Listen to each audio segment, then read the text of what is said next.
Hello everyone, welcome to my another new blog. কেমন আছো সবাই? আমিও কিন্তু খুব ভালো আছি। আমাদের ঘোরার মেয়াদ শেষ হয়ে এসছে। এখন ফিরে যাচ্ছি হায়দ্রাবাদে, মানে আমার সংসারে।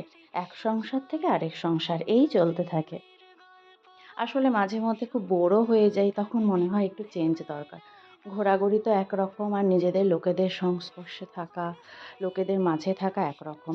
ঘুরতে যখন যাই তখন ওটা একটা আলাদা অনুভূতি। তখন কি হয়, বাইরের একটা পরিবেশ, বাইরের জগৎ, সেখানে অজানা অপরিচিত লোকজন, তাদের মাঝে থাকি।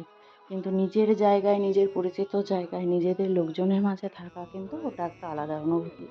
আর আমার ছেলে যেহেতু এখানে একা থাকে, ওকে যখন বাড়ি নিয়ে যাই, আমার বাড়ি হোক বা ওর বাবার বাড়ি হোক, যেখানে নিয়ে যাই, ও কিন্তু ভীষণ আনন্দ করে।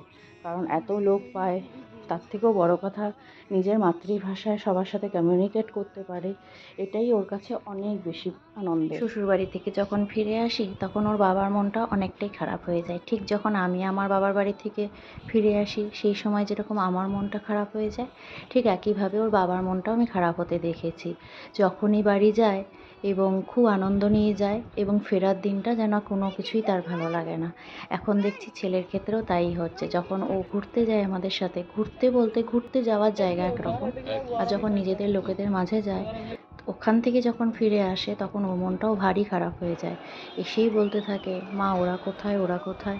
মানে এই একা এই জগতে থাকা অতটা হয়তো সহজ নয় যতটা আমরা বাইরে থেকে ভাবি, যে একা আছি, ভালো আছি, আনন্দে আছে, সুখে আছে। অ্যাকচুয়ালি কিন্তু তা নয়।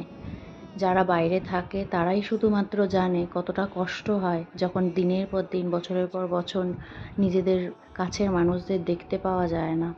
আর তার থেকেও বড় কথা, যদি তুমি ওয়েস্ট বেঙ্গলের মধ্যেই থাকো, সেইটা একটা আলাদা জিনিস। কিন্তু ওয়েস্ট বেঙ্গলের বাইরে অন্য স্টেটে থাকা, সেটা কিন্তু অতটা সস্তা নয়। আর বিদেশে যারা থাকে তাদের অনুভূতি তো আমি বাদই দিলাম, সেই এক্সপিরিয়েন্স আমার নেই, আমার জানাও নেই তাদের ঠিক কতটা খারাপ লাগে, বা হয়তো সেই পরিবেশের সাথে অনেকে মানিয়ে নিয়ে তারা ভালোই থাকে।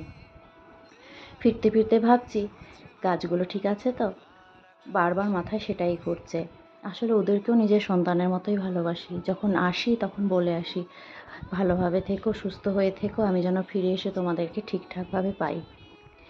আসলে কি হয়, গাছ যখন লালন পালন করা হয় তখন একটা অদ্ভুত মায়া কিন্তু হয়ই।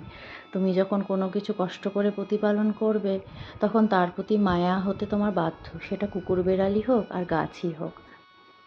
এই তো বাড়ি ফিরে হাত মুখ না ধুয়ে সোজা চলে এসেছি ব্যালকনিতে। ব্যালকনিতে এসে দেখছি কিছু কিছু গাছ ড্রাই হয়ে গেছে, আর মনে হয়েছে কোনো ঝড় টড় হয়তো হয়েছে, না হলে একটা দুটো গাছ আমার প্রায় উপরে এই দিকে ঝুঁকে এসছে।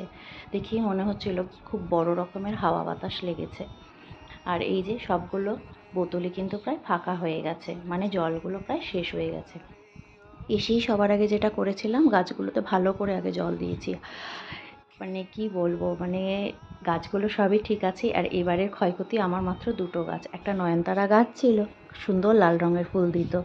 এই লাল রঙের ফুলের মানে নয়নতারা ফুল আমি আগে কখনো দেখিনি। নর্মালি তো গোলাপি হয়, সাদা হয়, সেগুলো দেখেছি। এই গাছটা যখন দেখেছি, আর গাছটা অনেক ফুলও দিত, মানে আমার পুজোর ফুল প্রায় হয়ে যেত। সেই গাছটা মরে গেছে।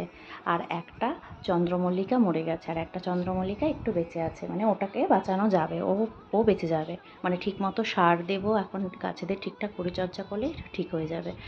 আর এই যে ব্যালকনিটা পরের দিন একটু পরিষ্কার করেছি, সব তো একদিনে করা সম্ভব নয়, বাকিটা পরিষ্কার আস্তে আস্তে করে নেব। মানে এই পুরো যে ঘাসটা পেতে রেখেছি আমি, এটাকেও ধুতে হবে, মানে পুরো ডিটারজেন্ট পাউডার দিয়ে ভালো মতো ওয়াশ করতে হবে। আর এই যে গাছে দুটো লাল গোলাপ ফুটেছে, এদের দুটোকে দেখেও বেশ ভালো লাগলো, যে যাক বাড়ি ফিরে কিছু তো দেখতে পেয়েছি। এই চন্দ্রমল্লিকাটা মারা গেছে, আর একটা নয়নতারা গাছ মারা গেছে, বাকি সব গাছ বেঁচে আছে। মানি প্ল্যান্ট থেকে শুরু করে বাকি সমস্ত যেসব ফুলের গাছ আমার রয়েছে, ইনডোর আউটডোর সবই ঠিক আছে। শুধু ইনডোর দুটো প্ল্যান্টস হয়তো বেশি হাওয়ার কারণে একটু নষ্ট হয়ে গেছে। বাট ওই গাছগুলোকে আমি জানি না বাঁচাতে পারবো কি না, হয়তো আমাকে নতুন গাছ লাগাতে হবে। আসলে ইনডোর প্ল্যান্টগুলোকে বাইরে কড়া রোদে রেখে গেলেও সেই গাছগুলোর ক্ষতিই হয়। এগুলোকে যদি ছায়ার মধ্যে রাখা যায়, এই গাছগুলো সবথেকে বেশি ভালো থাকে। আগে যখন আমি গাছগুলোকে রেখে যেতাম, তখন আমি ব্যালকনিটাতে ভালো করে কাপড় দিয়ে ঢেকে রেখে যেতাম, যাতে খুব বেশি রৌদ্র এরা না পায়। আর এই যে জেট প্ল্যান্ট, তারপরে স্নেক প্ল্যান্ট, এগুলো সব ঠিকঠাকই আছে।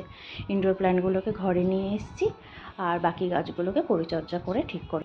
তোমাদের এই ব্লগটি ভালো লেগে থাকলে একটা লাইক কমেন্ট শেয়ার করে দিও। সুস্থ থেকো, ভালো থেকো, দেখা হবে অন্য কোনো ব্লগে। টাটা।